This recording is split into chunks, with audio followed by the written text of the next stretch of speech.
So we're back here on the Duncan Duo Show, and if you've paid attention to our conversations about real estate over the years, you've heard us talk many times about how real estate goes up and it goes down, and how cyclical it can be, and how there's always another cycle out there waiting to happen of a downturn.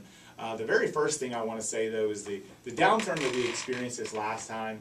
I don't believe we're going to experience that again anytime soon. It's just, there's too many positive economic data, too much positive economic data, employment, interest rates, appreciation still, really, really low supply of homes. Kind of hard to have a correction when you just don't have any homes to sell. A slight correction would probably be a little probably a little helpful. Yeah.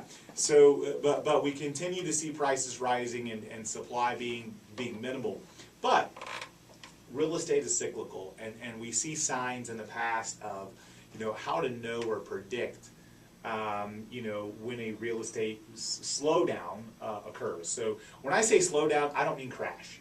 I don't see us having a crash anytime soon. I think that the current administration has done some great things, with different, regulations, and I think everything continues to head in a real positive direction. There's not a whole lot out there that could lead someone to believe that we're on the verge of any kind of downturn in real estate. So everything still continues to look amazing, especially for Tampa Bay. However, economists have said in the past that when we go through a downward cycle, it starts on the coasts. Usually it starts in New York and California, and usually it starts in the high end of the market. And they're starting to see a pretty significant correction in luxury real estate in New York. But I'm here to tell you that that is not, in my opinion, a tipping point or a sign that we're going to go through something anytime soon. 3 or 4 years down the line, maybe. But everything still continues to look really, really good. But some of the luxury stuff in other parts of the country get impacted, and that doesn't mean that we're going to see that much here. What it basically means, especially when it comes to New York, is the volatility of economies around the world. Because so much of the really high-end real estate in New York isn't bought by Americans. It's bought by people outside the country. So you see some of these corrections going on in the economies around the world. That's why the New York luxury real estate market is having a setback right now. It really doesn't have much to do with our economy at all. It has to do with economies in Europe and Russia and the Middle East and South America and those places that buy 10 and 20 and $30 million properties. It's not the normal Main Street real estate market. We're not seeing any of that in the normal Main Street real estate market. Do you think part of that is due to the new tax code and writing off interest? So now some people are leaving that area and buying elsewhere. And that's a really good point. I mean, we just talked to somebody this week.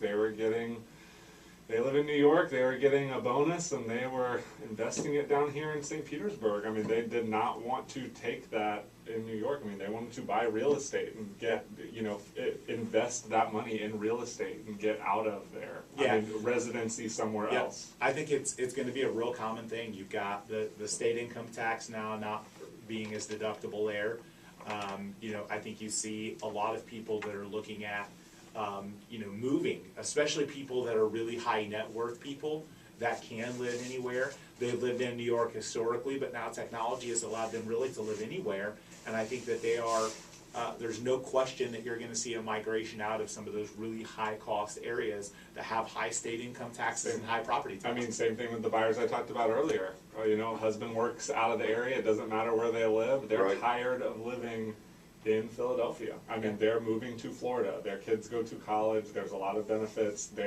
He'll come home, he'll come here on the weekends instead of going back to Philadelphia. So they're ready to get out of there. Yeah, and I think you're going to see more and more of that. So when you see, the easiest way to explain, to the people that would say, oh, New York luxury real estate market is starting to slow down, it means the whole market, the whole country.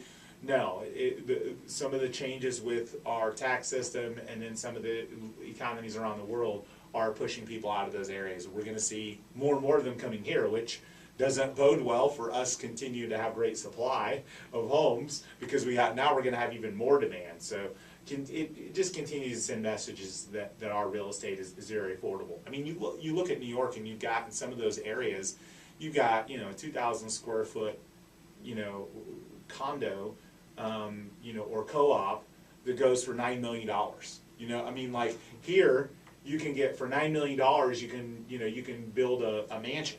I mean, many times that over. would be, yeah, I mean, that would be the highest sale in years and years. Right. And years. You could build an amazing property for that kind of money. So I think people are, getting wise to that. They're moving out of those areas and they're coming down here. So it's definitely not a sign. Don't be concerned. Now, if you own a lot of real estate in New York, if you own a lot of real estate in California, maybe you should be concerned, but don't be concerned about your market here. Yeah, I mean, you're just going to be holding it longer. I mean, it's capitalism. It builds till it can't build, and then it goes down, and then it builds again. So we have been through a long cycle this time. It will eventually go down. Of course, nothing had ever been like it had been before, except going back to the 1920s. So, that's something that's most likely not going to happen again for a long time.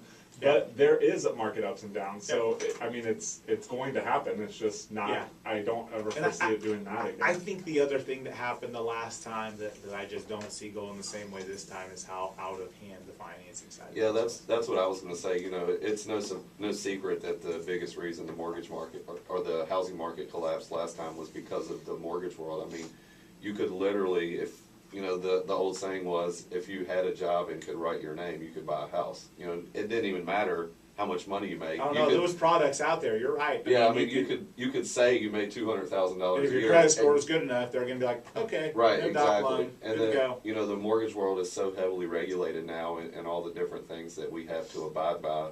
It kind of, it helps to prevent another housing market collapse for that No sole question. purpose. So I just don't see because so much of that were just shill, fake transactions, fake buyers. It just isn't there anymore. So you can't create that.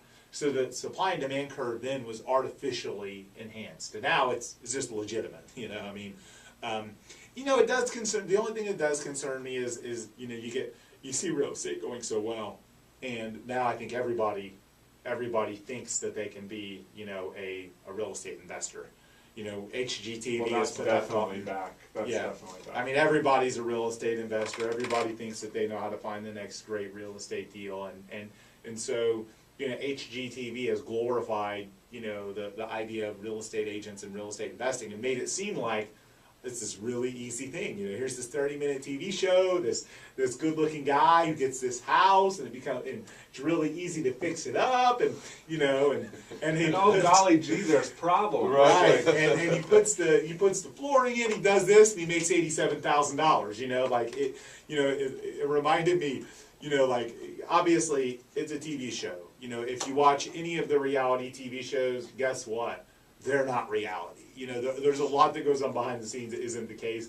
But the one joke, it's like, I'm a gardener and my wife's a school teacher and our budget's $4.8 million. Right. Like, where do they get these people? Like, I mean, you see them on there, and then you have people that watch those shows. Like my grandma is one of those people. My grandma literally watches.